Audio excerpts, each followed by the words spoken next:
Hello hi రే నాన్న, నేను రమి అన్నయ్య హిస్టరీ రఫీసాన్ని. ఈరోజు మనం కలుసుకునే రోజు వచ్చింది. పాఠం చెప్పుకుందాం. నిజంగా పాఠం చెప్పుకునే అదృష్టం నాకు ఇచ్చినందుకు, వినే అదృష్టం మీకు ఇచ్చినందుకు ఆ దేవుడికి సర్వదా మనం కృతజ్ఞులై ఉండాలి. దైవ బలం లేనిదే మనం ఏమీ చేయలేం. కాబట్టి దైవబలం మనకు ఉండి తీరాల్సిందే. అదే నేపథ్యంలో పాఠ్యబలం కూడా కావాలి. ఆ పాఠ్యబలం కొరకు ఈరోజు మనం అందరం ఒక రకంగా చెప్పాలంటే ఒక చోట గ్యాదర్ అయ్యామని మనం చెప్పచ్చు. ఈ నేపథ్యంలో ఈరోజు వాతావరణం చాలా చల్లగా ఉంది. బహుశా బయట వర్షం కురుస్తూ ఉంది. ఋతుపవనాలు వచ్చేస్తున్నట్టున్నాయి. వాటి పని అవి చేస్తున్నాయి. మన పని మనం చేయాలి. అర్థమైంది. వాటి పని అవి చేస్తున్నప్పుడు మన పని మనం చేయాలి. ఇది నేచర్, ఇది ప్రకృతి. ఈ ప్రకృతిలో ఏమంటారు దాన్ని, మనం 84 లక్షల జీవరాశుల్లో మనం ఒక్కళ్ళమే అత్యున్నత అత్యధిక జీవరాశి. మనం ఒక్కళ్ళమే తెలియగలిగిన వాళ్ళము. ఒక మాట చెప్పాలంటే మిగతా జీవరాశులన్నింటినీ మనం క్యాప్చర్ చేసాం. ఇప్పుడు ఫర్ ఎగ్జాంపుల్ ఆదిమానవుడు ఇప్పుడు టైంలో కుక్క అతను మొదటిగా మచ్చిక చేసిన జంతువు. ప్రీహిస్టారికల్ పీరియడ్లో కుక్కను మచ్చిక చేసాం, పశువుల్ని మచ్చిక చేసాం, మ్యాక్సిమం జంతువులన్నింటినీ మచ్చిక చేసాం. అవి అడక్కముందే వాటికి ఏం కావాలో ఇచ్చేసాం. అందువల్ల వాటి బాడీ పార్ట్స్ పెరగలేదు. ఇక లేకపోతే అవి కూడా అటుకొట్టుకుని ఇటుకొట్టుకుని చివరికి మనలాగా మాట్లాడేవి కూడా. మనలాగా అవి కూడా మనతో మాట్లాడి వాటికి ఆ ఆలోచన ఎదుగుదల లేకుండా మనమే చేసాం. మనం ఆధిపత్యం సాధించి వాటిని అక్కడే పెట్టేసాం. ఇక అట్లాగే వాటి డిఎన్ఏ అట్లాగే కొనసాగుతున్నాయి. అప్పుడు తెలియగల వాళ్ళం మనం. తెలియగల వాళ్ళం అనే కన్నా ఆలోచన కలిగిన వాళ్ళం మనం. నిజంగా ఇది చాలా సంతోషకరమైన పని. ఏది మంచి ఏది చెడు ఇలాంటి విషయాలు ఆలోచించే జ్ఞానం, శక్తి దేవుడు మన మనిషికి ఒక్కడికే ఇచ్చాడు. కాబట్టి దీన్ని మనం ఉపయోగించుకొని సమాజంలో 10 మందికి ఉపయోగపడేలా మనం ప్రయత్నం చేయాలి. నేను చిన్న ఉదాహరణ చెప్పి మీకు పాఠం మొదలు పెడతాను. నేను మెదక్లో కూడా మెదక్ దగ్గర మెదక్కి ఇంకొంచెం దాటితే రామాయంపేట అని ఉంటుంది. రామాయంపేటలో ఇంటర్మీడియట్ జూనియర్ కాలేజీకి ప్రిన్సిపాల్గా పనిచేసేటప్పుడు, అంటే ఇన్ఛార్జ్ ప్రిన్సిపాల్ పనిచేసేటప్పుడు రోజు హైదరాబాద్ నుంచి వెళ్ళేవాడిని. అది మన హైదరాబాద్ నుంచి వెళ్ళేవాడిని, ఇంటికాడ నుంచి. అలా వెళ్తుంటే ఒకరోజు ఆ రోజు 1000 రూపాయల నోటో 2000 రూపాయల నోటు నా జేబులో ఉంది. అంటే ఉంటుంది కదా, ఉంది. కానీ నేను ఆ రోజు చేంజ్ లేదు. అక్కడ ట్రైన్ దిగాలి ఒక చోట అంటే చేగుంట అని ఉంటుంది ఊరు. చేగుంట, వడియారం అంటారు. అక్కడ ట్రైన్ దిగి మళ్ళీ బస్సు ఎక్కి వెళ్ళాలి. ట్రైన్ అయితే కొంచెం సుఖంగా ఉంటుందని. ఆ దారిలో ఆ బస్సు ఎక్కిన కాడ నుంచి అక్కడి నుంచి ఒక 15-20 ఉండొచ్చు రామాయంపేట. బస్సు ఎక్కాను కానీ చేంజ్ లేదు. కండక్టర్ అటు వెళ్తున్నాడు తిరిగి వస్తున్నాడు. చేంజ్ చేయాలి బాబు, లేకపోతే దిగిపో బాబు అంటున్నాడు. అటు వెళ్తున్నాడు దిగుతూ మళ్ళీ నా మీద ఇరుసుగు పడుతున్నాడు. 3-4 సార్లు ఇరుసుగు పడ్డాడు. నాకేం చేయాలో అర్థం కాల. కాలేజీ టైం అవుతుంది, 10 గంటలకు కాలేజీకి చేరుకోవాలి. మనం ప్రిన్సిపాల్ ముందు వెళ్ళకపోతే స్టాఫ్ అసలు రారు. మరి ఎట్లా, మరి ఏం చేయాలి? అట్లాగే ఆలోచిస్తూ నిలబడ్డా. ఇక దిగడం తప్పదేమో, ఏదో ఒక స్టాప్ దగ్గర ఆపేసి దిగిపోతానని చెప్పి. దిగిపోయిన డబ్బులు ఎవడు ఇస్తాడు? చేంజ్ ఎక్కడది మళ్ళీ? ఇట్లా అనుకుంటుంటే బస్సు ఫుల్ బిజీగా ఉంది. ఆ బస్సులో కింద కూడా కూర్చుని ఉన్నారు. కింద మనం ఇట్లా నిలబడతాం కదా మధ్యలో, అక్కడ కూడా కూర్చుని ఉన్నారు. బహుశా వాళ్ళు ఇల్లు తిరిగి స్టీల్ సామాన్ అమ్ముతారు చూడండి. స్టీలు, సిల్వరు, పాత్రలు ఇవన్నీ బుట్ట మీద మళ్ళీ ఇట్లా ఎత్తుగా పెట్టుకుని తిరిగి అమ్ముతారు చూడండి. వాళ్ళ సామాన్ పైన ఉంది, బస్సు పైన. వాళ్ళలో ఒక ఆమె, ఎందుకు ఊరిని ఆయన అంటున్నావు, ఇదిగో తీసుకో డబ్బులు అని చెప్పి ఆమె తీసి ఇచ్చేసింది డబ్బులు. అప్పుడు ఎంత నాకు తెలిసి 12 రూపాయలేమో. 12 రూపాయలు చేంజ్ నా దగ్గర లేదే, ఇచ్చేసింది. ఇక నేను ఆమె మనసులోనే థ్యాంక్స్ చెప్పుకున్నా. ఇక అంతే. ఆ బస్ దిగిన తర్వాత ఇక అనుకున్నా, 2000 రూపాయలు ఉండి కూడా నోటు, 2000 రూపాయల నోటు 2000 రూపాయల నోటు ఉండి కూడా నేను ధనవంతుడినా? రోజంతా కష్టపడితే 200-150 రూపాయలు మిగులుతాయి వాళ్ళకి. ఊరూరు తిరిగి సరే 200 మిగులుతాయి. వాళ్ళు ధనవంతులా? ఖచ్చితంగా ఆమె ధనవంతురాలు. అవునా కదా? ఎదుటి వ్యక్తిని చూసి ఆమె స్పందించింది. ఆ తర్వాత చాలా రోజులు నేను బస్సుల్లో అక్కడి నుంచి బస్సులో వెళ్ళేటప్పుడు వచ్చేటప్పుడు ఆమె కనపడుతుందేమో, ఆమె డబ్బులు ఆమెకి ఇచ్చేద్దామని చూస్తే ఆమె అసలు నాకు కనపడలా. ఆమె ఎక్కడుందో కూడా తెలియదు. 12 రూపాయలు రుణపడి ఉన్న ఆమెకి నా లైఫ్లో ఆ మహానుభావురాలు ఎక్కడుందో. అంటే ఇవన్నీ నేను ఎందుకు చెప్తున్నానంటే, ప్రతి మనిషి విలువైన వాడే, విలువైన ఆవిడే, ఎవరైనా లేడీ కానీ జెంట్ కానీ, ప్రతి మనిషి ఏదో పర్పస్ మీదే పుట్టిస్తాడు దేవుడు. ప్రతి మనిషి కూడా మనకి ఇంపార్టెంటే. వాళ్ళు తక్కువ జాబు, వాడు కాలేజీలో బిల్లు కొట్టేవాళ్ళు, లేదా ఫ్యూన్లు, వాళ్ళు గుమస్తాలు, ఇలా చూడాల్సిన అవసరం లేదు. అందరూ సమానమే. దేవుడు వాళ్ళకి ఆ ఫంక్షనింగ్ ఇచ్చాడు, అది చేస్తున్నారు. మనకి ఈ ఫంక్షనింగ్ ఇచ్చాడు, మనం చేస్తున్నాం అంతే. అదే దేవుడిని బలంగా నమ్ముతామా అనేది కాదు కానీ, బట్ హ్యుమానిటీని పెంచుకోవడానికి దేవుడిని వాడుకున్న తప్పు లేదు కదా. అందువల్ల సరేనా, మరి ఈరోజు నేను లెసన్ స్టార్ట్ చేయనా?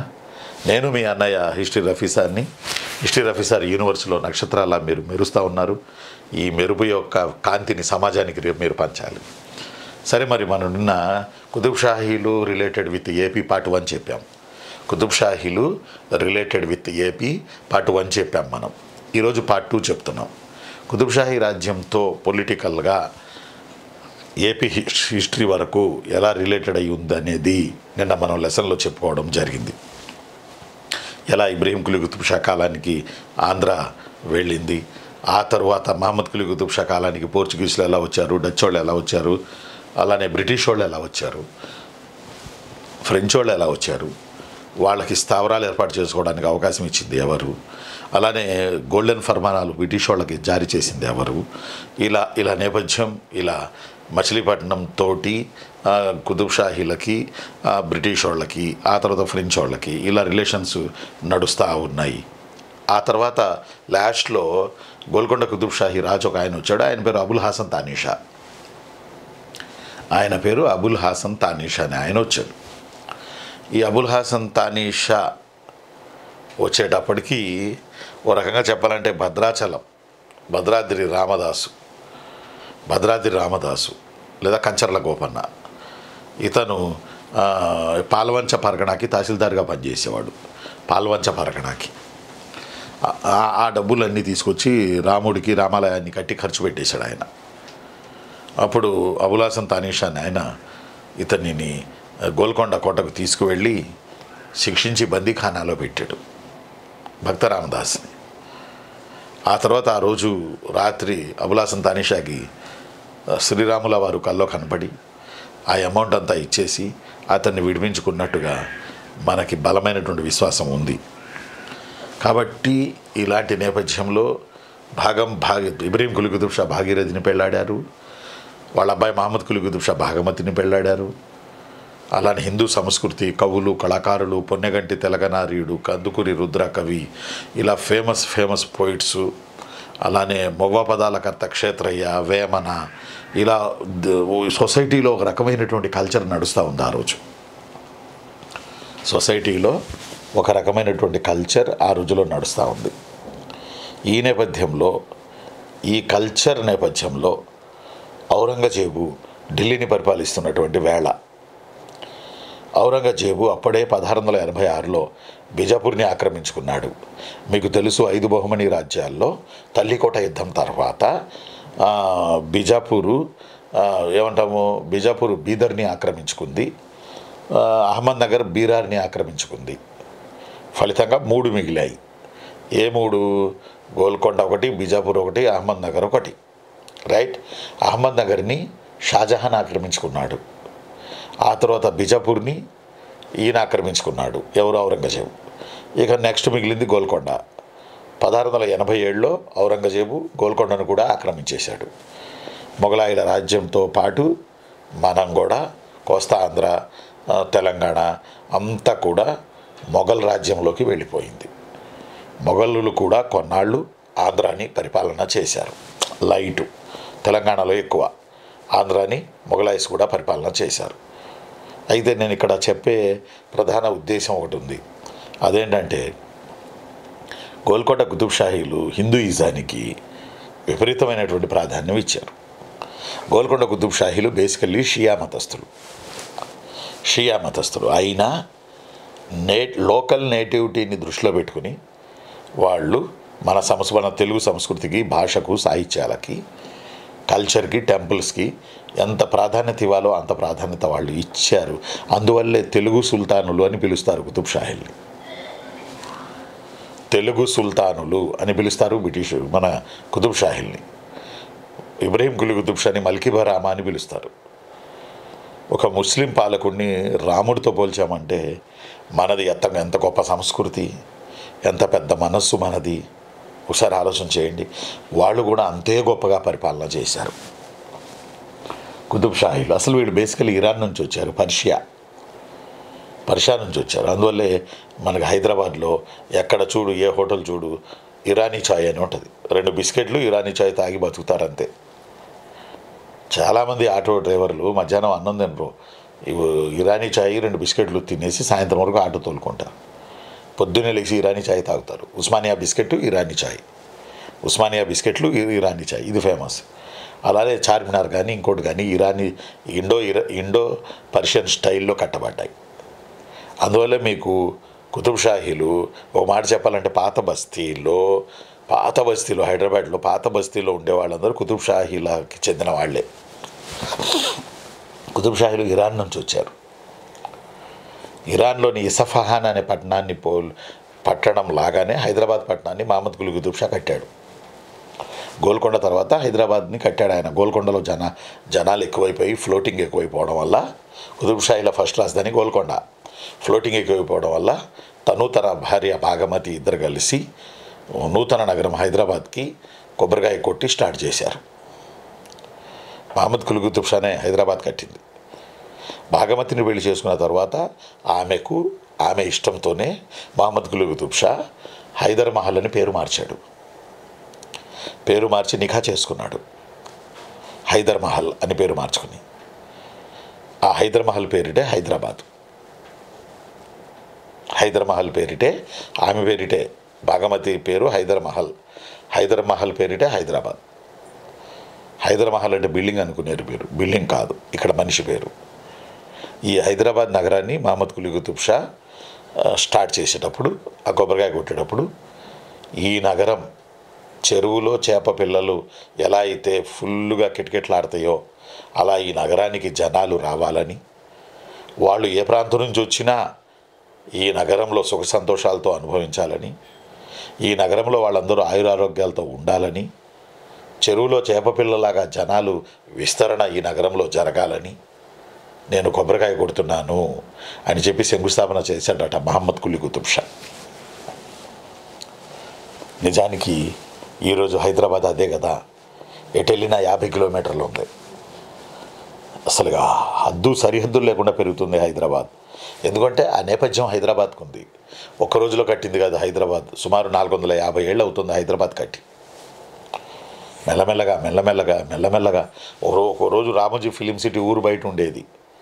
ఇప్పుడు రామోజీ ఫిలిం సిటీ మనం నల్గొండ వైపు వచ్చేటప్పుడు రామోజీ ఫిలిం సిటీ వరకు ఇళ్ళు పడి కాలనీలు ఏర్పడి రామోజీ ఫిలిం సిటీ దాటిన తర్వాత కూడా ఊరు ఉంది. ఎటు చూసుకోండి 50 కిలోమీటర్ల పైన ఉంది హైదరాబాద్. అక్కడ వాతావరణం కానీ, చల్లటి వాతావరణం కానీ అర్థం అట్లా. ఏ పని అయినా ఎంతసేపు అయినా చేసినా అలిసిపోని వాతావరణం. అదే ఆంధ్రాలో అనుకోండి, ఏ గుంటూరు, ఏ రాజమండ్రి, ఏ కాకినాడో ఊరినే చిరాకు వచ్చింది. సాంబార్ కారుతూ ఉంటుంది, బయట వర్షం కురుస్తూ ఉంటుంది, ఇంట్లో ఉంటేనేమో చెమట పడుతూ ఉంటుంది, బయట భయంకరమైన వర్షం, ఇంట్లో చెమట. ఇలా ఉంటుంది నేపథ్యం. అందువల్లే మీరందరూ హైదరాబాద్లో ఉండడానికి కారణం ఏంటంటే, హైదరాబాద్కి వచ్చి అశోక్ నగర్లో ఉండడానికి కారణం కూడా ఏంటంటే వాతావరణం. ఎంతసేపు చదివినా చిరాకు అనిపించదు. అర్థం అట్లా. అంటే ఒకసారి ప్రిపరేషన్కి ఈ నేపథ్యం కూడా ఉండాలనుకోండి. మరి లేనోళ్ళు ఏం చేయాలి సార్ అంటే, లేనోళ్ళు ఏం చేస్తాం ఇంకా తప్పదు కదా, ఇలాంటి నేపథ్యం. సరే, ఏదేమైనా తర్వాత 1687 అక్కన్న మాదన్నలని అబుల్ హసన్ తానిషా చేరదీసి ఒకళ్ళని ప్రధానమంత్రిగా, ఒకళ్ళని సైనిక మంత్రిగా నియమించడం వల్ల ఔరంగజేబు కోపం వచ్చింది. ఔరంగజేబు 2-3 సార్లు లెటర్లు రాశాడు. అబుల్ హసన్ తానిషా స్పందించలా. డైరెక్ట్గా వచ్చేసాడు ఔరంగజేబు. 1687 అక్టోబర్ 3వ తేదీన 1687 బాగా వినాలి చిన్ను. 1687 నేను ఒక ఇంటెన్సిటీతో చెప్తున్నా మీకు పాఠం, మీరు గుర్తుపెట్టుకోవాలంతే. 1687 అక్టోబర్ 3వ తేదీన గోల్కొండ కొలాప్స్ అయింది. కొలాప్స్ అయింది అంటే గోల్కొండలో ఉన్న వాళ్ళను వాళ్ళు పట్టుకున్నారు. పట్టుకుని వాళ్ళను తొలగించి తన సేనాని, ఔరంగజేబు ఒక సేనాని ఉన్నాడు చిన్ కిలిచ్ ఖాన్ అని, చిన్ను కిలిచ్ ఖాన్, అతని పేరే మీర్ కమరుద్దీన్ ఖాన్, అతని పేరే అసఫ్ జా అన్న, చిన్ కిలిచ్ ఖాన్ అన్న, చిన్ కిలిచ్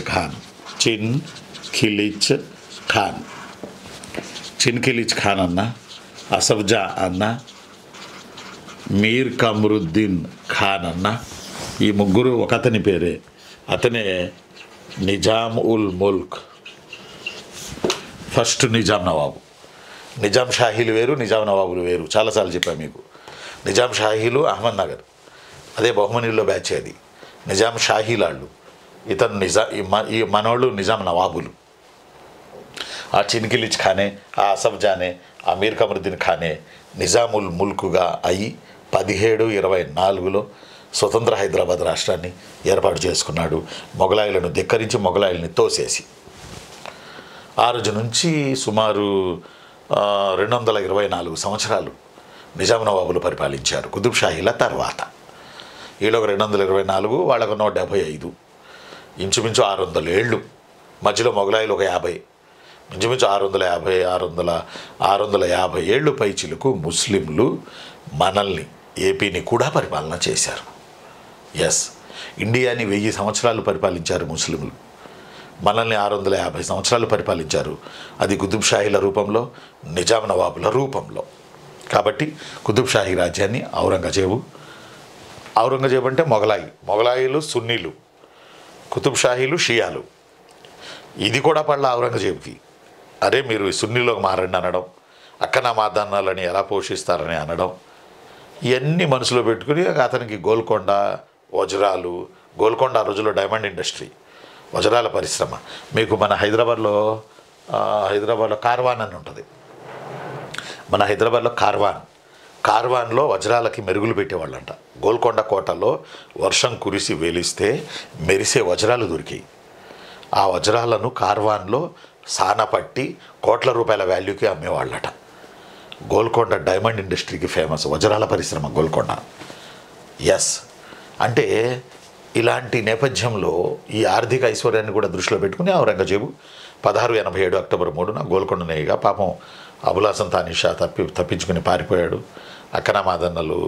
అఖనామాదన్నలని ఔరంగజేబు మాయోపాయం చేత గోల్కొండలో లోపల మహిళా రౌడీలను పెట్టించి వాళ్ళ ద్వారా అఖనామాదన్నలను మర్డర్ చేయించాడు ఔరంగజేబు. ఏదేమైనా 1687 అక్టోబర్ 3న కుతుబ్ షాహీ రాజ్యంతో పాటు మనం కూడా, ఆంధ్ర కూడా, అందరూ కూడా మొఘలాయుల పరిపాలనలోకి వెళ్ళిపోవడం జరిగింది. కాబట్టి మొఘలాయుల పరిపాలనలో ఏపీ అనేది పెద్ద ఏముండదు. అసఫ్ జాహీల పరిపాలనలో ఏపీ అనేది ఉంది. అది ఏముందో అనేది నెక్స్ట్లో చెప్తా. You don't worry, I'm here, why are you fear. ఇప్పుడు మనం మరి అడ్మినిస్ట్రేషన్, కల్చరల్, ఇలాంటి ఆంధ్రాలో కుతుబ్ షాహీల పరిపాలన వల్ల జరిగినటువంటి ప్రభావితం ఏంటి అనే విషయం గురించి మనం మాట్లాడుకుందాం. ఉమా మేడం, దేవి మేడం, మనం వాటి గురించి మనం ఇప్పుడు మాట్లాడుకుందాం రా చెల్లెమ్మ. వాటిల్లో మనం మొత్తం కూడా గోల్కొండ రాజ్యం కుతుబ్ షాహీల పీరియడ్లో 6 సుబాలుగా విభజించబడింది. 6 సుబాలు. సుబా అంటే స్టేట్, 6 రాష్ట్రాలు. సుబా పాలకుడిని సుబేదార్ అంటారు. కొంచెం బాగా అర్థం చేసుకోవాలి నరసింహారావు గారు. సుబా పాలకుడిని సుబేదార్ అంటారు. 6 సుబాలు అని ఇంక్లూడ్ ఆంధ్రాతో ఒకటి కలిపి. 6 సుబాల్లో 4వ సుబా, 5వ సుబా మన ఏపీ. 4వ సుబా, 5వ సుబా ఏపీ ఉంది. 6వ సుబా కర్ణాటక, 1, 2, 3 ఏమో తెలంగాణ. మొత్తం ఎన్ని? 6 సుబాలు. 6 సుబాలు పరిపాలనా నిమిత్తం గోల్కొండ కుతుబ్ షాహీలు 6 సుబాలుగా తమ రాజ్యాన్ని విభజించుకున్నారు. 6 సుబాలు అంటే 6 రాష్ట్రాలుగా విభజించుకున్నారబ్బా. ఈ 6 రాష్ట్రాలలో 4-5 సుబాలు లేదా రాష్ట్రాలు మనవి, ఆంధ్రావి. వానిలో ఇక్కడ రాద్దునా, ఇక్కడ రాస్తాను. 4వ సుబాలో కోయలకొండ, కర్నూలు వైపు ఉంది. కోయలకొండ, ముర్తజానగర్ అండ్ మచిలీపట్నం, ఇదొక సుబ. 5వ సుబ నిజాంపట్నం, ఏలూరు, రాజమండ్రి. నిజాంపట్నం, ఏలూరు, రాజమండ్రి, శ్రీకాకుళం. ఆ రోజుల్లో శ్రీకాకుళం అనేవాళ్ళు. ఈ 2 4వ సుబ 5వ సుబ ఏపీకి చెందినవి. దయచేసి ఇవి గుర్తుపెట్టుకోండి. ఇవి చాలా ఇంపార్టెంట్ మనకి. ఓకేనా సౌమ్య, వింటున్నారా? కొంచెం గుర్తుపెట్టుకోండి. కోయిల్కొండ, ముర్తజానగర్, మచిలీపట్నం 6 సుబాల్లో, కుతుబ్ షాహీలకు ఉన్న 6 సుబాల్లో 4-5 సుబాలు మనయి. కోయిల్కొండ, ముర్తజానగర్, మచిలీపట్నం తెలుసు, కోయిల్కొండ తెలుసు. కోయిల్కొండ కోయిల్గుంట్ల. ముర్తజానగర్ అంటే గుంటూరు. గుర్తుపెట్టుకోండి. ముర్తజానగర్ అంటే గుంటూరు. అబ్బా నాన్న గుర్తుపెట్టుకోవాలరా. ముర్తజానగర్ అంటే గుంటూరు. రైట్. మళ్ళీ ఎందుకు చెప్తానంటే అడిగే అవకాశాలు మెండుగా ఉన్నాయి. ముర్తజానగర్ అంటే గుంటూరు. అలానే ఇక్కడ చెప్తాను, ఎవరికి చెప్పకండి నాన్న. ముస్తఫా నగర్ అంటే కొండపల్లి. ఈ తేడా కొంచెం గమనించండి. ఈ తేడాని కొంచెం దృష్టిలో పెట్టుకోండి అమ్మా. ఈ తేడాని కొంచెం గుర్తుపెట్టుకోండి రా. ముర్తజానగర్ అంటే గుంటూరు, ముస్తఫా నగర్ అంటే కొండపల్లి. మళ్ళీ చెప్పనా అమ్మా? ముర్తజానగర్ గుంటూరు, ముస్తఫా నగర్ కొండపల్లి. కాబట్టి కోయిల్కొండ, ముర్తజానగర్, మచిలీపట్నం 5వ సుబాగా, 4వ సుబాగా, నిజాంపట్నం, ఏలూరు, రాజమండ్రి, శ్రీకాకుళం 5వ సుబాగా కుతుబ్ షాహీల కింద ఉండింది. అంటే కోయిల్కొండ అంటే రాయలసీమ, ముర్తజానగర్ గుంటూరు, అలానే మచిలీపట్నం, అటు వచ్చి నిజాంపట్నం, ఏలూరు, రాజమండ్రి, శ్రీకాకుళం. అంటే ఒక రకంగా చెప్పాలంటే మనకి రాయలసీమ అండ్ కోస్తా ఈ ప్రాంతం అంతా ఇంచుమించుగా కుతుబ్ షాహీల కింద ఉండింది. అందువల్లే వాళ్ళు మచిలీపట్నంలో వర్తక వ్యాపారాలకి వచ్చిన యూరోపియన్స్ అందరికీ వాళ్ళు వీళ్ళు అని కాకుండా పర్మిషన్లు ఇస్తూ వాళ్ళ దగ్గర కమిషన్లు తీసుకునేవాళ్ళు. అందువల్ల ఉత్తర సర్కారులు అంటే కొండపల్లి కాడ నుంచి అప్ టు శ్రీకాకుళం వరకు ఉత్తర సర్కారులు, ఇటు ముర్తజానగర్ గుంటూరు, ఇటు కోయిలగుంట్ల రాయలసీమ, ఈ బెల్ట్ అంతా ఒక రకంగా చెప్పాలంటే వీళ్ళ ఆధీనంలో ఉండేది, కుతుబ్ షాహీల ఆధీనంలో ఉండేది. ఎస్. కాబట్టి 2 పాయింట్లు కొంచెం బాగా గుర్తుపెట్టుకోండి. కోయిల్గుంట్ల, ముర్తజానగర్, మచిలీపట్నం, అలానే నిజాంపట్నం, ఏలూరు, రాజమండ్రి, శ్రీకాకుళం. ఉషశ్రీ మీ ఊరే నిజాంపట్నం. చాలా ప్రాచీన చరిత్ర ఉంది నిజాంపట్నానికి. సరే, ముర్తజానగర్ అంటే గుంటూరు, ముస్తఫా నగర్ అంటే కొండపల్లి. రైట్. ఇప్పుడు ఇక చూడండి, ఇండస్ట్రీస్, పరిశ్రమలు ఏమేమి ఉన్నాయి. ముఖ్యంగా వజ్రాల పరిశ్రమ, అతి ముఖ్యంగా చెల్లెమ్మలు, తమ్ముళ్ళు, వజ్రాల పరిశ్రమ మీకు తెలుసు, గోల్కొండ ఫేమస్సు. అలానే కృష్ణా జిల్లాలో కొల్లూరు, అలానే పరిటాల, రామన్నకోట, వజ్ర కరూర్. రామన్నకోట, వజ్ర కరూర్ ఏమో అనంతపురం జిల్లా. అలానే పరిటాల కృష్ణా తెలంగాణ బోర్డర్, కొల్లూరు కృష్ణా జిల్లా, గోల్కొండ మీకు కుతుబ్ షాహీల రాజధాని. ఈ కొల్లూరు గనిలోనే కోహినూర్ వజ్రం దొరికిందని చెబుతారు. ఈరోజు బ్రిటిష్ మ్యూజియంలో ఉన్న కోహినూర్ డైమండ్ వరల్డ్లోనే ప్రీషియస్ డైమండ్, వరల్డ్లోనే వెలకట్టలేని దానికి వాల్యూ లేదు, ఇక వాల్యూని మించిపోయింది. అది వెలకట్టలేని డైమండ్ కోహినూర్ డైమండ్. కొల్లూరు గనులు అంటే మన కృష్ణా జిల్లాలో ఉన్నాయి కొల్లూరు గనులు. ఎటు ఉన్నాయి కృష్ణా జిల్లాలో రవి? కొల్లూరు తెనాలి సైడు కొల్లూరు గనులు, అక్కడ దొరికింది కోహినూర్ వజ్రం. గోల్కొండ, కొల్లూరు, పరిటాల, రామన్నకోట, వజ్ర కరూర్ ఇవి ఆంధ్రాతో రిలేటెడ్ ఉన్న కుతుబ్ షాహీలకు చెందిన వజ్రాల పరిశోధక కేంద్రాలు. ఇప్పుడు కూడా మీకు అనంతపురం, కర్నూలు ప్రాంతాల్లో మొన్న కూడా ఎవరికో పెద్ద డైమండ్ దొరికిందంట. వర్షాలు కురిసి వెలిసిన తర్వాత ఈ సీజన్లోనే భూమి నుంచి ఎర్రటి పురుగులు, ఆరుద్ర పురుగులు అని వస్తాయి. ఎర్రగా ఉంటాయి పురుగులు. ఆరుద్ర పురుగులు వస్తే ఆరుద్ర కార్తె వచ్చినట్టు. ఇప్పుడు మృగశిర తర్వాత ఆరుద్ర బహుశా వచ్చేసినట్టుంది. ఆరుద్ర 15 రోజులకు ఒక కార్తె కదా, బహుశా వచ్చేసినట్టు ఉంది. ఆరుద్ర కార్తె వస్తే వర్షాలు కురుస్తాయి, భూమి నుంచి ఎర్రటి ఆరుద్ర పురుగులు వస్తాయి, భలే కలర్గా ఉంటాయి. ఆరుద్ర పురుగులు అని కొట్టండి నెట్లోకి వెళ్ళి, మీకు అవి ఎర్రగా ఉంటాయి. అవి వచ్చినాయి అంటే భూమి సారవంతంగా ఉంది, భూమి వ్యవసాయం చేయించుకోవడానికి రెడీగా ఉంది అని అర్థం. ఈ పీరియడ్లోనే వజ్రాల వేట సాగుతుంది. ముఖ్యంగా అనంతపురంలో, కర్నూలు జిల్లాల్లో ఆ ఏరియాలు కొన్ని ఊళ్ళు ఉన్నాయి. మన తమ్ముళ్ళు రెస్పాండ్ అవ్వాలి. ఈ వీడియో లాస్ట్లో కొంచెం ఆ ఊళ్ళు తెలియజేయండి. ఆ ఊళ్ళో మొన్న కూడా ఏదో వజ్రం దొరికింది మెలమెలా మెరుస్తూ. అందువల్ల కొంతమంది ఉన్నవాళ్ళు ఏం చేస్తారంటే, ఈ ఆశ ఉన్నవాళ్ళు కూలీలను పెట్టించి మరీ రోజుకి ఇంత ఇస్తాము మీరు వెతకండి అని వెతికిస్తూ ఉంటారు.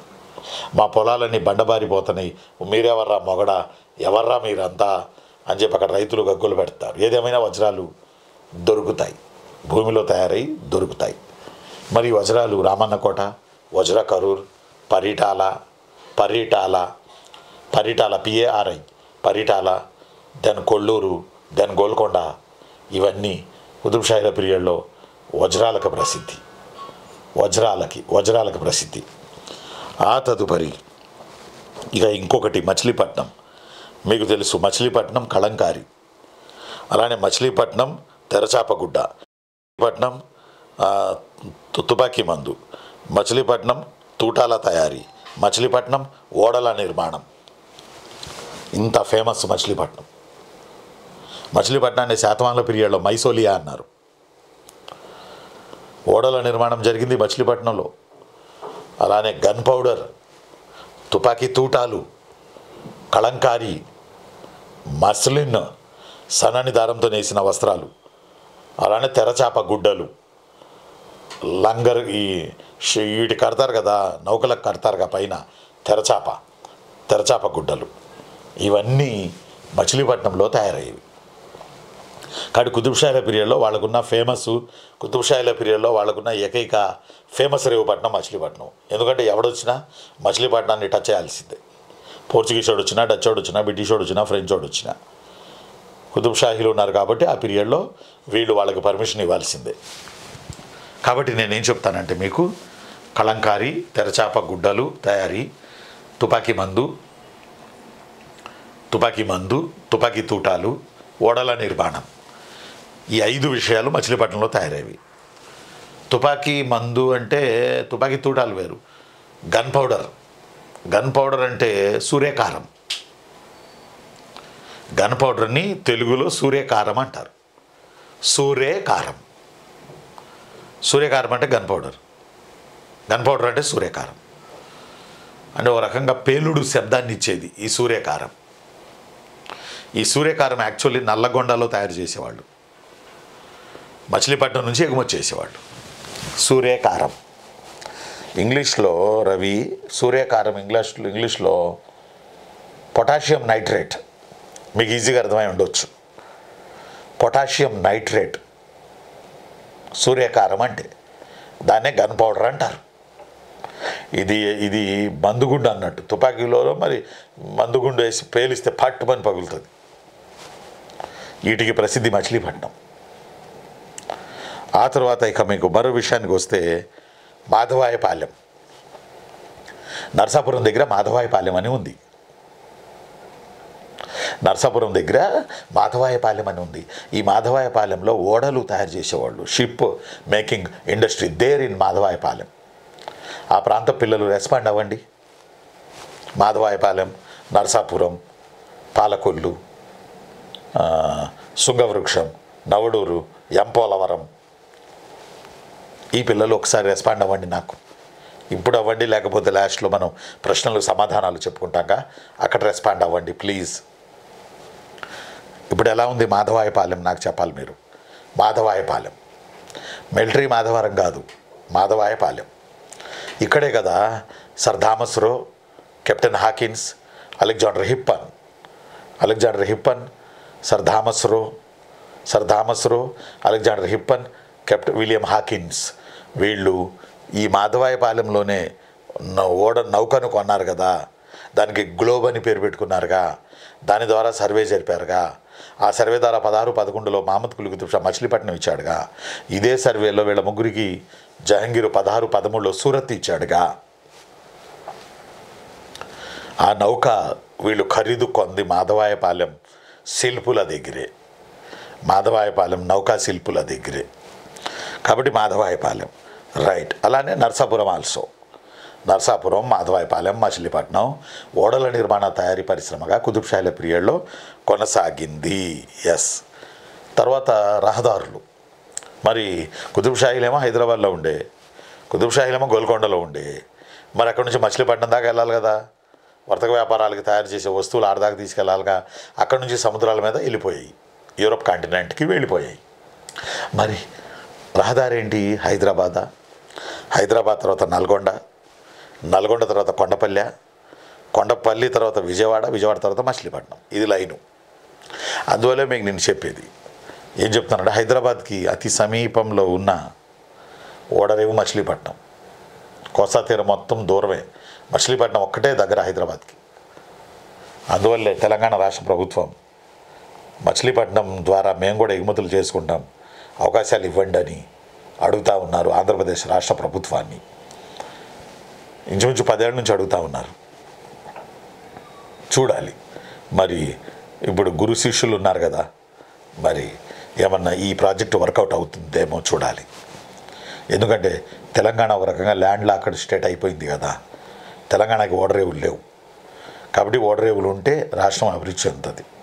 కాబట్టి తెలంగాణలో సహజ వనరులు ఎక్కువ ఉన్నాయి, ప్లస్ రకరకాల ఉత్పత్తులు తెలంగాణలో జరుగుతున్నాయి. అవన్నీ విదేశాలకు అమ్ముకొని సొమ్ము చేసుకోవాలని అంటే ఖచ్చితంగా వాళ్ళకు ఓడరేవు కావాలి. ఆ ఓడరేవు ఖచ్చితంగా కావాలి. ఆ ఓడరేవు మచిలీపట్నం అడుగుతున్నారు. అంటే మచిలీపట్నం ద్వారా మేము కూడా వ్యాపారం చేసుకుంటామని ప్రభుత్వం అడుగుతుంది. చూద్దాం. సరే, మరి మనం మాధవాయపాలెం రహదారులు హైదరాబాద్, నల్గొండ, కొండపల్లి, విజయవాడ, మచిలీపట్నం, ఇది లైను.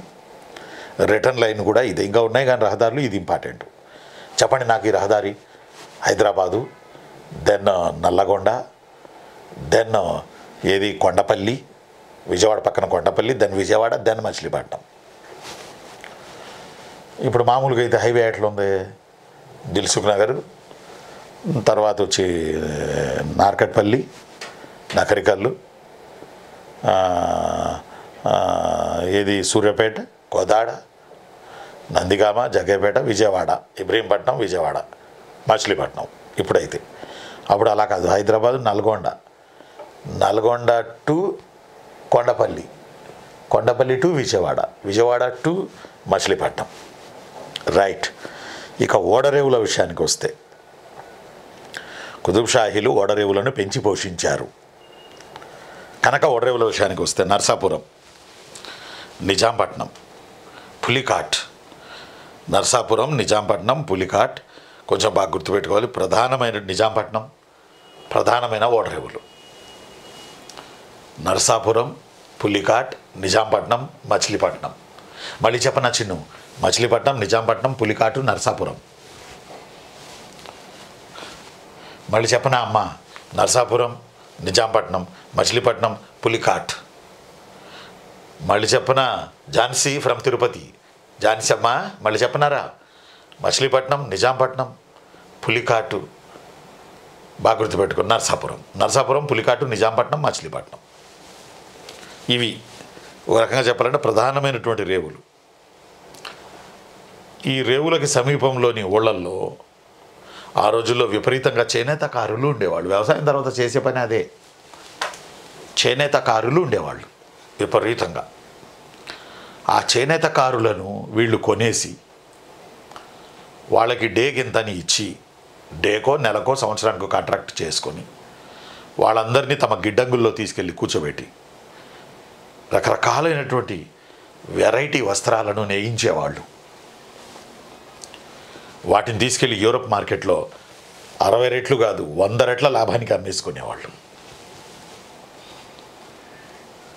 మెయిన్ వస్త్రాలే ఎగుమతి, మెయిన్ టెక్స్టైలే ఎగుమతి మెయిన్గా. అర్థం అట్లా. డచ్ వాళ్ళు నిజాంపట్నం సమీపాన పెద్దపల్లి అనే ఊరు ఉంది, పెటప్రోలు అనేవాళ్ళు ఆ రోజుల్లో. పెటప్రోలు, నిజాంపట్నం. ఉషశ్రీ మీకు తెలిసి ఉండాలి, పెటప్రోలు అని. పెటప్రోలు అంటే ఇప్పుడు పెద్దపల్లి. కరీంనగర్లో ఒక పెద్దపల్లి ఉంది, ఉమ్మడి గుంటూరు జిల్లా ఇప్పుడు బాపట్ల జిల్లాలో ఒక పెద్దపల్లి ఉంది. చిన్న ఊరులేండి పెద్దపల్లి అని. ఆ పెద్దపల్లిలో ఆ చేనేతకారులు విపరీతంగా ఉండేవాళ్ళు.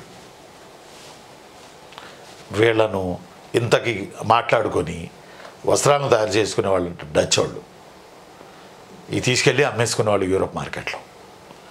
ఫర్ ఎగ్జాంపుల్ ఈ యొక్క ఓడరేవుల ద్వారా, ఈ చేనేత పరిశ్రమ ద్వారా ప్రభుత్వానికి ఒక్క నిజాంపట్నం నుంచే సుంకాల ద్వారా 6 లక్షల హోన్నులు కుతుబ్ షాహీలకు లభించాయట. 6 లక్షల హోన్నులు ఒక్క నిజాంపట్నం ఓడరేవు నుంచే సుంకాల ద్వారా 6 లక్షల హోన్నులు. అంటే చూడండి, ఒకసారి అర్థం చేసుకోండి ఎంత లావిష్గా, ఎంత ఐశ్వర్యంగా ఓడరేవులు ఉన్నాయో. ఇదొక అంశం. ఆ తర్వాత ఇక మనం కుతుబ్ షాహీల దాన ధర్మాల విషయానికి వస్తే, భద్రాద్రి రాముడికి భద్రాచలం, శంకరగిరి, పాల్వంచ ఈ 3 ఊళ్ళు రాసిచ్చారు. ఈ 3 ఊళ్ళల్లో దేవుడి మాన్యాలన్నీ భద్రాచలం దేవాలయానివే, దేవుడి మాన్యాలన్నీ భద్రాద్రి రాముడివే. ఈ ఊళ్ళ మీద వచ్చే, ఆ దేవుడి మాన్యాల మీద వచ్చే ఆదాయంతోనే భద్రాద్రి రాముడికి జరిగే ప్రతి ఉత్సవం వీటి ద్వారానే జరుగుతుంది. ఇంతకన్నా మించి గొప్ప మత సామరస్యం మీకు నేను చెప్పనా? సామాన్యంగా రాముల వారికి పట్టు వస్త్రాలు సమర్పించే ఆచారం సీఎం ఎవరైతే వాళ్ళకు ఉంటుంది, పాలకులు ఎవరైతే వాళ్ళకు ఉంటుంది. కుతుబ్ షాహీల పీరియడ్లో కుతుబ్ షాహీలు, పర్టికులర్లీ అబుల్ హసన్ తానీషా, తన తల మీద పట్టు వస్త్రాలు పెట్టుకుని వచ్చి రాముల వారికి సమర్పించారు. ఈ సంప్రదాయాన్ని స్టార్ట్ చేసింది అబుల్ హసన్ తానీషా.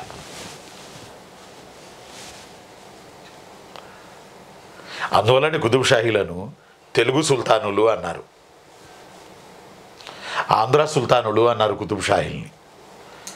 పట్టు వస్త్రాలను తల మీద పెట్టుకుని అబుల్ హసన్ తానీషా మేళతాళాలతో, పవిత్రతతో రాముల వారికి సమర్పించేవాళ్ళు.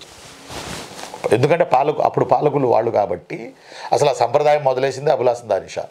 ఎందుకంటే ఆయన బలంగా నమ్మాడు. రాముల వారు కనపడ్డారు కల్లో, భద్రాద్రి రాముడిని వదిలేయమన్నారు. అతను బాకీ నేను తీరుస్తానని ఆ అమౌంట్ ఇచ్చి ఆయన వెళ్ళిపోయారు. ఆ రోజు నుంచి మంచి గురి కుదిరింది అబుల్ హసన్ తానీషాకి. అప్పుడు వెంటనే శంకరగిరి, దెన్ పాల్వంచ, దెన్ భద్రాచలం పరిసర ప్రాంతాలు ఇవన్నీ కూడా దేవుడి మాన్యాల కింద రాసి ఇచ్చారు భద్రాద్రి రాముల వారికి. కొన్ని వందల ఎకరాల మీద వచ్చే ఆదాయం ఆ దేవుడి మాన్యం కింద ఆ రాముల వారికి చెందుతుంది. అందువల్లనే తెలుగు లోగీట ఒక సామెత ఉన్నది. ఏ సామెత? శంకరగిరి మాన్యాలు అని. ఏదైనా అయితే నేను శంకరగిరి మాన్యాలు పట్టిస్తారు అని అనేవాళ్ళు. అంటే ఎంత పెద్దది మాన్యం, దేవుడి మాన్యం. అలానే ఇంకొక రెండోది, కృష్ణా నది తీరాన కొంచెం అటు ఎందుకంటే పాపికొండలు ఆ పక్క తూర్పుగోదావరి, పశ్చిమ గోదావరి వస్తుంది కదా, అక్కడ ఒక ఏమంట మల్లికార్జున స్వామి టెంపుల్ ఉండే కుతుబ్ షాహీల పీరియడ్లో. కృష్ణా గోదావరి నది లోయలో ఆ పక్క, కృష్ణా లోయలో ఈ మల్లికార్జున స్వామి టెంపుల్కి భోగాపురం, వీరన్నపట్నం, మర్చిపోతానని important. Bhogapuram, Cherukuru, Veerannapattanam. Bhogapuram, Cherukuru, Veerannapattanam. Uma madam please note this points. నేను నోట్ చేశాక. భోగాపురం, చెరుకూరు, వీరన్నపట్టణం. ఇంపార్టెంట్ అయితేనే రాస్తా నోట్స్లో. వీరన్నపట్టణం, చెరుకూరు, భోగాపురం ఇవి కృష్ణానదీ తీరాన గల కృష్ణానదీ తీరాన గల మల్లేశ్వర స్వామికి కుతుబ్ షాహీలు ఓ రంగా చెప్పాలంటే దేవుడి మాన్యాల కింద ఇవ్వడం జరిగింది. అంతేకాకుండా కుతుబ్ షాహీల పీరియడ్లోనే అబ్దుల్లా హుసేన్ కుతుబ్ షా కాలంలో మొవ్వ పదాల కర్త క్షేత్రయ్య నివసించాడు. మొవ్వ పదాల కర్త క్షేత్రయ్య నివసించాడు. Please note this point, very very very important. Kshetrayya అని ఆయన ఎందుకన్నారంటే తిరుపతి, కంచి, శ్రీరంగం. నాన్న బాగా వినాలిరా, తిరుపతి, కంచి, శ్రీరంగం. మళ్ళీ మళ్ళీ మళ్ళీ వినాలి, ఎన్నిసార్లైనా మీకు చెబుతా. తిరుపతి, కంచి, శ్రీరంగం ఈ క్షేత్రాలను తాను దర్శించాడు కాబట్టి క్షేత్రయ్య అయ్యాడట. నిజం. ఈ క్షేత్రాలను తాను దర్శించాడు కాబట్టి తాను క్షేత్రయ్య అయ్యారు. ఈయన శ్రీకృష్ణుడి మీద చిన్న చిన్న శృంగార పదాలతో అల్లిన చిన్న చిన్న పద్యాలు రాశారు. వాటిని మొవ్వ పదాలు అంటారు. మొవ్వ లేదా మువ్వ. ఈయన కృష్ణా జిల్లాలోని మువ్వ వాస్తవ్యుడు. మువ్వ వాస్తవ్యుడు. మువ్వ అని ఉంది ఉమ్మడి కృష్ణా జిల్లాలో, మీకు తెలుసు. మువ్వకు చెందిన క్షేత్రయ్య కృష్ణుడి మీద చిన్న చిన్న లాలి పదాలు లాంటివి రాశాడు. అందువల్ల మువ్వ పదాల కర్త క్షేత్రయ్య అంటారు. ఈయన అబుల్ హసన్ తానిషా అబ్దుల్లా హుస్సేన్ కుతుబ్ షా. మళ్ళీ చెప్తున్నా, అబ్దుల్లా హుస్సేన్ కుతుబ్ షా. మళ్ళీ చెప్పనా అమ్మా, ఎరా నాన్న, అబ్దుల్లా హుస్సేన్ కుతుబ్ షా అతని ఆస్థానాన్ని దర్శించుకున్నాడు. అతను ఎంకరేజ్ చేశాడు. క్షేత్రయ్య రెచ్చిపోయి ఈ కృష్ణుడికి సంబంధించిన, బాలకృష్ణుడికి సంబంధించిన చిన్న చిన్నవి రాశాడు, పద్యాలు లాంటివి. ఇప్పుడంటే ఈ అంత మోడర్న్లో పడిపోయి, సాఫ్ట్వేర్లో పడిపోయి వీళ్ళందరినీ మనం గుర్తించడం మానేసాం. మనకు ఒక కల్చర్ ఉంటుందిగా తెలుగు వాళ్ళకి, ఆ కల్చర్కి ప్రాణాలు పోసిన వాళ్ళు వీళ్ళు. అలానే యోగి వేమన ఇదే పీరియడు. యోగి వేమన ఆంధ్రదేశం మొత్తం తిరుగుతూ కామి గానివాడు మోక్ష గామిగాడు అంటూ చెప్పుకుంటా తిరిగేవాడు. శతకాల మీద శతకాలు రాశాడు వేమన. అందులో వేమన శతకం అని అంటారు. ఆయన రాశాడు. 4 లైన్లు. పండితుడి నుంచి పామరుడి వరకు ఆ పద్యం అర్థమవుతుంది. ఉప్పు కప్పురంబు మర్చిపోయా. ఉప్పు కప్పురంబు ఏంట్రవి? ఉప్పు కప్పురంబు నొక్క పోలిక నుండు చూడ చూడ రుచుల జాడవేరు పురుషులందు పుణ్య పురుషులు వేరయ విశ్వదాభిరామ వినురవేమ. ఎంత మీనింగ్ ఉంది ఇందులో. వాళ్ళు ఇంతకన్నా నీతి, ఇంతకన్నా మనుషులకి మార్గదర్శనం చేసేవి ఏ పద్యం చూసినా అదే ఉంది. ఉప్పు కప్పురంబు ఒక్క పోలిక నుండు. నిజానికి ఆ రెండు ఒకేలాగుంటాయి. చూడ చూడ రుచుల జాడవేరు అంటే ఒక రుచి చూసామనుకో, ఉప్పు వేరే టేస్ట్ ఉంటుంది, కర్పూరం వేరే టేస్ట్ ఉంటుంది. అలానే పురుషులందు పుణ్య పురుషులు వేరయా. మగాళ్ళందరూ మొగుళ్ళు కాలేరు అన్నట్టుగా, మొగుళ్ళందరూ మగాళ్ళు కాలేరు అన్నట్టుగా పురుషులందు పుణ్య పురుషులు వేరయా విశ్వదాభిరామ వినురవేమ. ఈ మామూలు పద్యాల. అసలు ఆయన దాడి చేశాడు సమాజం మీద. అప్పుడున్నటువంటి సమాజంలో ఉన్నటువంటి దురాచారాల మీద, అన్సర్టనిటీస్ దాడి చేశాడు క్యాండిడేట్. తిరుమల వెళుతున్నారు, మీరు గుండు చేయించుకొచ్చుకుంటున్నారు, మీ తలపులు బోడులైనయా అని ప్రశ్నించాడు వేమన. సరే గుండు చేయించుకున్నారు కరెక్టే, మరి మీ ఆలోచనలు మంచిగా మారినాయా? ఏం ప్రశ్నించాడు? తాను పెళ్లి చేసుకుని ఆ తర్వాత భార్య పోరు గయాళి గంపట, ఆమె పోరు పడలేక ఆమెను వదిలేసి వేమన వెళ్ళిపోయి ఆయన తన యొక్క సపరేట్ ఆహార్యంతో ఇక రాసుకుంటూ కూర్చున్నాడబ్బా. ఏం రాశాడబ్బా యోగి వేమన. ఈయన దుంపదేగ ఈ సొసైటీలో అవి కూడా మర్చిపోయే రోజులు వచ్చేసినాయి ఇప్పుడు. కామి గానివాడు మోక్ష గామిగాడు. అసలు ఏంది ఈ పద్యం? ఏంది అసలు ఈ పద్యం ఏంది? అలానే యోగి వేమన వర్ణ వ్యవస్థను ఖండించాడు. వర్ణ వ్యవస్థ నచ్చది యోగి వేమనకి. వర్ణ వ్యవస్థను ఖండించాడు. అర్థం అట్లా వర్ణ వ్యవస్థ గురించి సమాజాన్ని చీల్చేయబడింది వర్ణ వ్యవస్థ. బ్రాహ్మణులు, క్షత్రియులు, వైశ్యులు, శూద్రులని అసలు యాక్చువల్లీ వీళ్ళందరూ ఒకటే మనుషులు, మానవ కులం. మన కులం ఏంటంటే మానవ కులం అంటూ వేదాలను విమర్శిస్తూ వేదాలు వేసేల వంటివి అన్నాడు యోగి వేమన. చూడండి ఎంత పెద్ద స్టేట్మెంట్ ఇచ్చాడో వేమన.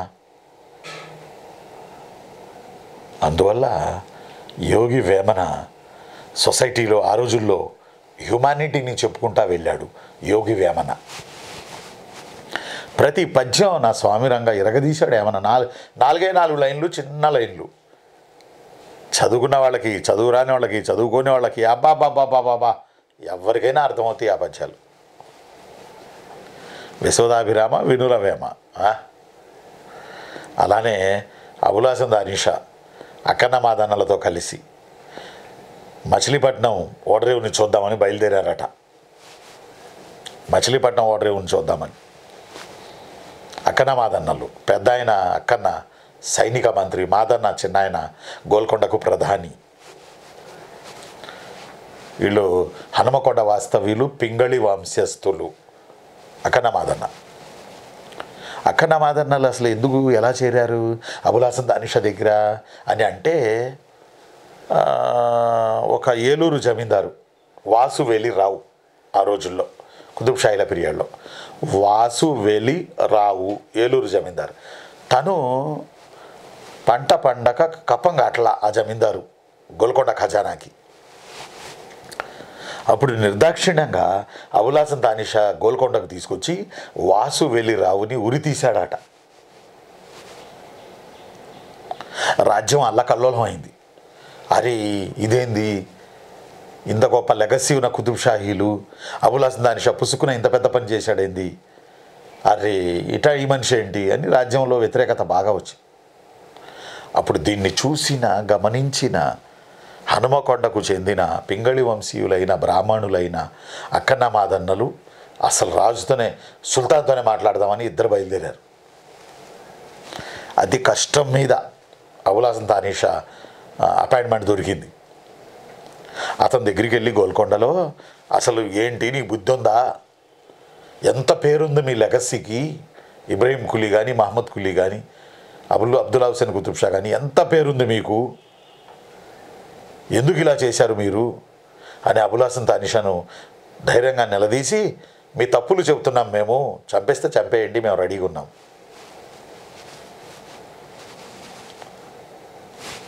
మేము రెడీగా ఉన్నాం, చంపేస్తే చంపేయండి. అప్పుడు ఇది నచ్చి వాళ్ళని ఒకళ్ళని సేనానిగా మరొకళ్ళని ప్రధానిగా అపాయింట్ చేసి పడేశాడు అబులాసన్ దానిష. ఆ రోజు నుంచి వీళ్ళు ముగ్గురు మంచి జిగర్లు అయ్యారు. వీళ్ళు బయలుదేరారు మచిలీపట్నం ఓడరేవులు ఎట్టుంది ఏంటి వ్యాపారాలు ఇవన్నీ చూద్దామని. హైదరాబాద్ నుంచి బయలుదేరారు. హైదరాబాద్ నుంచి నల్లగొండ వచ్చారు, నల్లగొండ నుంచి కొండపల్లి వచ్చారు, కొండపల్లి నుంచి విజయవాడ వచ్చారు, విజయవాడలో నుంచి మచిలీపట్నం పోతున్నారు. ఒక ప్లేసుకు చేరుకున్నాక చీకటి పడిన తర్వాత అక్కడ గుడారాలు వేసుకొని ఆ రాత్రికి అక్కడ విశ్రమించారు. ఊరవతల ఒక మెరక ప్రాంతం చూసుకుని ఊరవతల పొలాల్లో గాలి కొడతా ఉంది. గాలి కొడతా ఉంటే గాలి అమ్మట ఏదో సంగీత ధ్వనులు అబులాసన్ దానిషకి వినపడతా ఉన్నాయి. ఏయో సంగీత ధ్వనులు, అవి లయబద్ధంగా ఉన్నాయి, హృదయమ్యంగా ఉన్నాయి, సుఖంగా ఉన్నాయి, చెవులకి ఇంపుగా ఉన్నాయి. అబులాసన్ దానిష అక్కన్న మాదన్నలను నిద్రలేపాడు. 12, 11:30, 12. లేకండి ఏమైంది సార్? ఏమీ లేదు, ఆ సౌండ్ వినండి, అది ఒక రకమైనటువంటి సంగీత ధ్వనులతో కూడిన సౌండ్ వస్తుంది చూడండి. అవును సార్, అంటే బహుశా ఆ ఊళ్ళో సంథింగ్ ఏదో నాట్యం జరుగుతుంది సార్, ఏదో ఉత్సవాలు జరుగుతున్నట్టున్నాయి. అయితే మనం ఒక పని చేద్దాం, మారు వేషాల్లో మనం ఆ ఊరు వెళ్దాం, ఇలా జనాల్లో కలిసిపోయి అదేంటో చూద్దాం అన్నాడట అబులాసన్ దానిష. సరే పదండి అని వెళ్ళారు. మారు వేషాల్లో వెళ్ళి కూర్చున్నారు జనాలు. అక్కడ నాట్యం జరుగుతుంది. ఆ నాట్యమే కూచిపూడి నాట్యం. ఆ నాట్యమే కూచిపూడి నాట్యం. కూచిపూడి నాట్యం మన సంప్రదాయ నాట్యం. ఈ నాట్యాన్ని చూసి ఆశ్చర్యపోయాడు.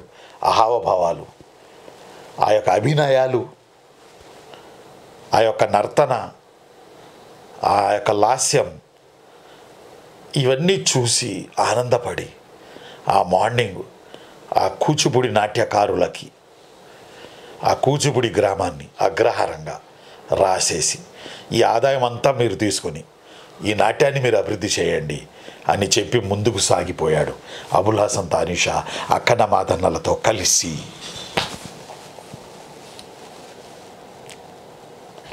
ఇది కదా మనుషులంటే, ఇది కదా మానవ కులం అంటే. ఈరోజు దేశంలో హిందూ ముస్లిం అని ఒక రకమైనటువంటి ఆ యొక్క ఏమంటాం ఒక ద్వేషభావాన్ని తీసుకొస్తున్నాయి ప్రభుత్వాలు. ఇది కదా సినిమా అంటే. ఇక్కడి నుంచే ఈ కూచిపూడి నాట్యంలో నుంచే కొంతమంది తమిళనాడు పోయారు. తమిళనాడులో తమ్ముడు మధురై నరసింహారావు గారు అడిగినట్టున్నారు. తమిళనాడులో మేలట్టూరు అనే ఊరు ఉంది. కూచిపూడి నాట్యంలో నుంచే కొంతమంది తమిళనాడులోని మేలట్టూరు వెళ్ళి అక్కడ సెటిల్ అయ్యారు. ఆ మేలట్టూరులో పుట్టిందే భరతనాట్యం. ఇదే కూచిపూడి నుంచి పుట్టిందే భరతనాట్యం. తమిళ నాటేమో భరతనాట్యం, తెలుగు నాట కూచిపూడి. మరి దీనికి ఆదరణ ఆశ్రయం ఇచ్చిన దొడ్డ ప్రభువులు కుతుబ్ షాహీలు కదా. కాబట్టి ఇవి